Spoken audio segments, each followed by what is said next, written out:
எல்லாரும் ஹாப்பியா இருக்கீங்களா? ஃபர்ஸ்ட் சந்தோஷமா இருக்கீங்களா? அந்த அந்த பொலிவு வந்து உங்க முகத்துல தெரியலையே எங்களுக்கு. சந்தோஷமா இருக்கீங்க அப்படின்னு சொல்றீங்க. அந்த சந்தோஷம், அந்த பொலிவு வந்து உங்க முகத்துல எங்களுக்கு தெரியல. அதை ஃபர்ஸ்ட் காட்டுங்க.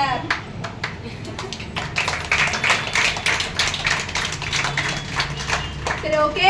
இப்ப நம்ம எதுக்காக இங்க வந்திருக்கோம்னு உங்களுக்கே தெரியும். சேவைகளின் சோலை அப்படின்னு சொல்லலாம். சேவைகளின் சோலை.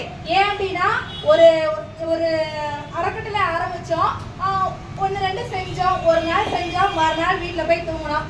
அடுத்து என்னைக்காவது தீபாவளி பொங்கல் மாதிரி ஏதாவது சேவை செஞ்சோம் அப்படின்னா அது வந்து ஒரு கணக்கில் ஆகாது. எப்படி இந்த சமூக வலைதளங்களை இன்னைக்கு எல்லாருமே பார்த்துக்கிட்டா இருக்கீங்க. நான் வந்து அதை செஞ்சேன் இதை செஞ்சேன்னு சொல்லி இன்னைக்கு எல்லா விஷயங்களையுமே வந்து போட்டுட்டே தான் இருக்கிறாங்க. ஆனா இதை ஏன் நான் கமலா நடராஜன் அறக்கட்டளைய சேவைகளின் சோலை அப்படின்னு சொல்றேன்னு பாத்தீங்கன்னா, ஒரு நாள் செய்யலாம், 2 நாள் செய்யலாம், தீபாவளி பொங்கல் மாதிரி அப்பப்ப கூட செய்யலாம். ஆனா ஒரு வருஷம் அப்படின்னா எத்தனை நாட்கள்? 365 நாட்கள்.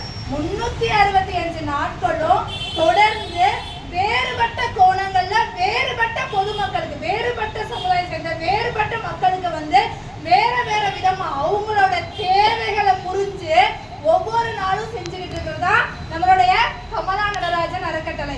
அதனாலதான் அந்த சேவைகளின் சோலை அப்படின்னு சொல்றோம். இப்ப குளிர்காலம் அப்படின்னா குளிர்காலத்துல ஒருத்தவங்களுக்கு என்ன தேவைப்படும்? போர்வை, கம்பளி, இந்த மாதிரி போர்வை அது தேவைப்படும். குளிர்காலத்துல எல்லாருக்குமே தேவைப்படும். நம்ம வீட்டுல எல்லாம் என்ன செய்யும் இருக்கும். ஆனா நம்மளுடைய சாலையோர சொந்தங்களுக்கு அவங்களுக்கு கொடுக்கணுங்கிற ஒரு உணர்வு வந்து எங்க நம்மளுடைய பிரஸ்ல இருந்தா வரும், நம்மளுடைய தலைவர் அவர்கள்ட்ட இருந்தா என்ன செய்ய வரும். சரி, ஒரு மனிதனுடைய அடிப்படை தேவைன்னு பாத்தீங்கன்னா என்னது? அன்றாட உணவு. அந்த அன்றாட உணவை வந்து நம்மளுக்கு வந்து நம்ம இப்ப செஞ்சுட்டு வருவோம், இல்ல நம்மளுக்கு யாராவது நம்ம அம்மாவோ யாரோ செஞ்சு ஒருத்தங்க கொடுப்பாங்க, இல்ல சிலவங்க வந்து நீங்களே செஞ்சு சாப்பிடுவீங்க. ஆனா செய்ய முடியாத, எதற்குமே பயன்படாத, நீங்க ஒரு குப்பை அப்படின்னு சொல்லி தூக்கி போட்ட ஒருத்தங்களுக்கு வந்து ஒவ்வொரு நாள் தொடர்ந்து 30 நாட்களும் வந்து பாத்தீங்கன்னா தொடர்ந்து 30 நாட்கள் 365 நாட்களும் 30 நபர்களுக்கு. 30 நபர்கள்ங்கிறது கம்மியானதுதான். அதே ஃபெஸ்டிவல் டைம் அப்படின்னு பாத்தீங்கன்னா அந்தந்த பிளேஸ்ல எல்லாம் போய் என்ன செய்யறாங்க, சாப்பாடு டெய்லி கொடுத்துட்டே இருக்காங்க. 1 to 2, 12 to 1, இல்ல 1 to 2 இந்த டைமிங்ல ரெகுலரா கொடுத்துட்டே தான் இருக்காங்க. நீங்களே வந்து மேல வரும்போது நீங்களே பார்த்துருப்பீங்க. அடுத்து இப்ப கோடைக்காலம். கோடைக்காலம்னால நம்மளுக்கு என்ன தேவைப்படும்?